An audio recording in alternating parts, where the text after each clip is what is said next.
Welcome to this explainer. You know, we've always been told that great leaders are decisive, they're resolute, and they're absolutely certain about their path. But what if that traditional leadership advice has it completely wrong?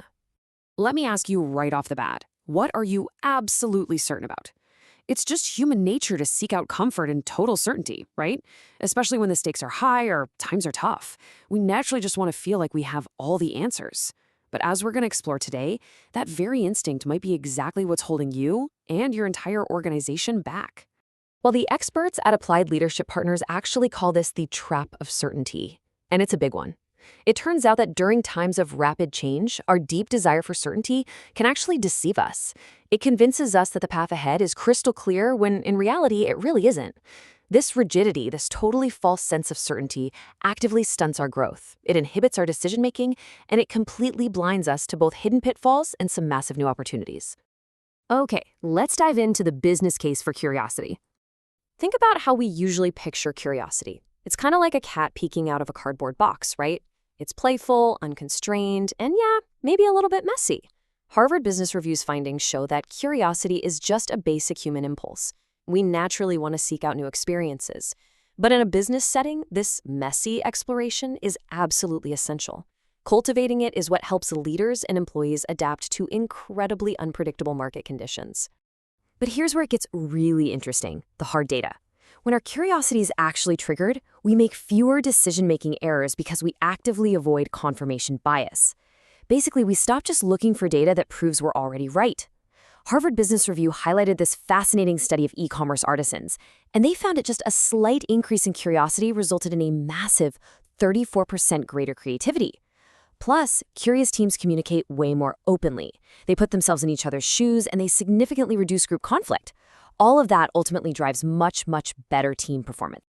But despite all those incredible benefits, we run into this massive roadblock. Stifling curiosity is a really costly trap. In a survey of thousands of workers, a whopping 70% of employees reported facing barriers to asking questions at work. And why?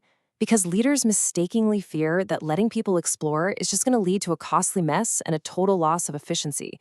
They end up prioritizing short-term execution over taking just a moment to step back and ask why. And you can see this play out perfectly in history. Just think about Henry Ford back in the early 1900s.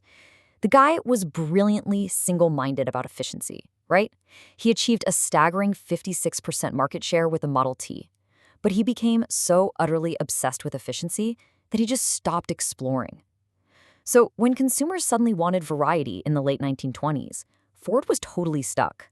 Meanwhile, General Motors stayed adaptable. They stayed curious about the changing market, and they swooped right in and captured the dominance that Ford lost. Which brings us to a huge real-world example, the Microsoft transformation. So Microsoft absolutely dominated the personal computing era after they were founded in 1975. But jump ahead to the early 2010s, and they were suffering from some severe cultural stagnation. I mean, they completely missed the mobile market, and they were falling rapidly behind Amazon and Google in cloud computing. They had essentially become this rigid, siloed organization where teams literally competed internally and employees were terrified to take risks.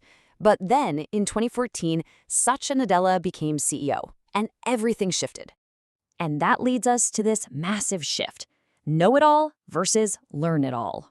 Nadella stepped in and immediately recognized that the old know-it-all culture was basically a fear-based regime. It was highly competitive, hierarchical, and so siloed that admitting you had a knowledge gap was seen as a major weakness. To fix it, he completely replaced this with a learn-it-all culture. He championed an empathetic, highly curious approach that actively celebrated cross-functional teamwork, open-source development, and, this is key, treating failure not as a career ender, but as a really vital learning opportunity. Now, I know this might sound like some fluffy, philosophical exercise meant for a break room poster, but look at this number, 30%. That is the massive increase in actual employee satisfaction recorded at Microsoft from 2014 to 2022.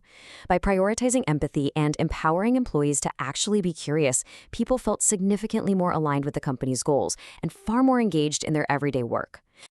And if you want the staggering financial proof that curiosity actually pays off, here it is. Back in 2014, Microsoft's market capitalization was $300 billion.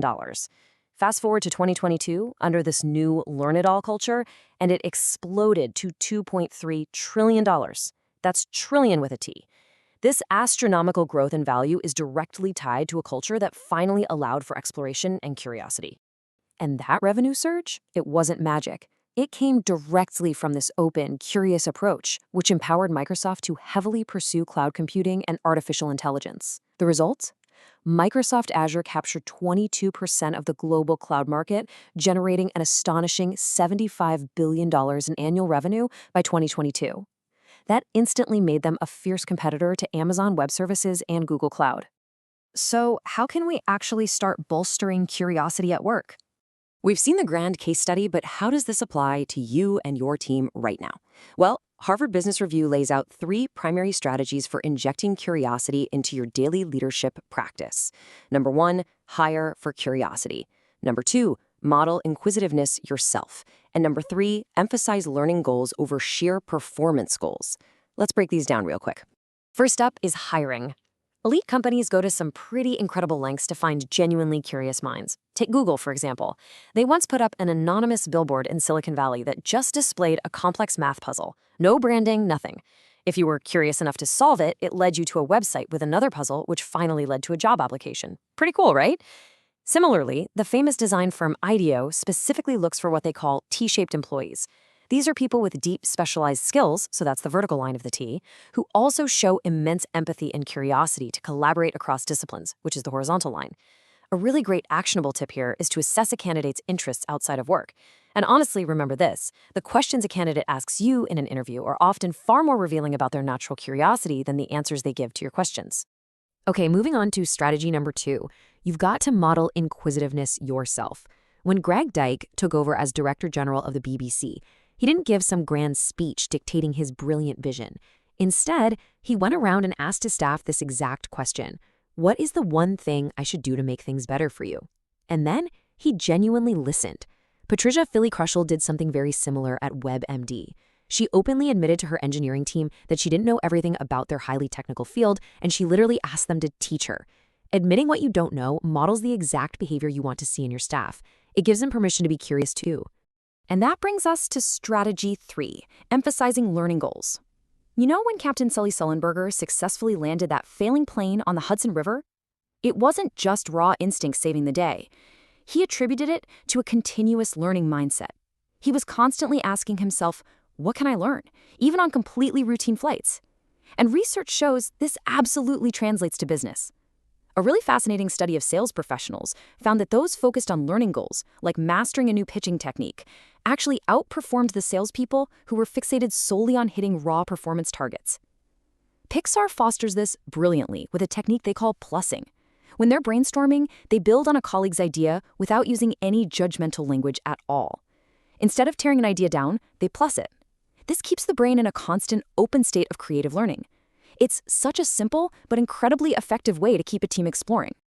As we bring this explainer to a close, let's circle back to the core philosophical shift we've been talking about today. The Applied Leadership Partners source highlights this fantastic quote attributed to Walt Whitman: "Be curious, not judgmental." Curiosity allows us to proceed without judgment. It opens our eyes to the world as it actually is, not just as we falsely predict it to be. Which leaves us with one final takeaway. I really want you to stop and think about this. Is your need for certainty actually killing your success? Look, in a rapidly changing world, being absolutely certain all the time is just a myth. But if you can trade your false sense of certainty for the undeniable power of a curious mindset, if you can truly become a learn-it-all instead of a know-it-all, you are going to find the path to true wisdom, innovation, and long-lasting confidence. Thank you so much for joining me on this explainer, and remember, keep asking questions.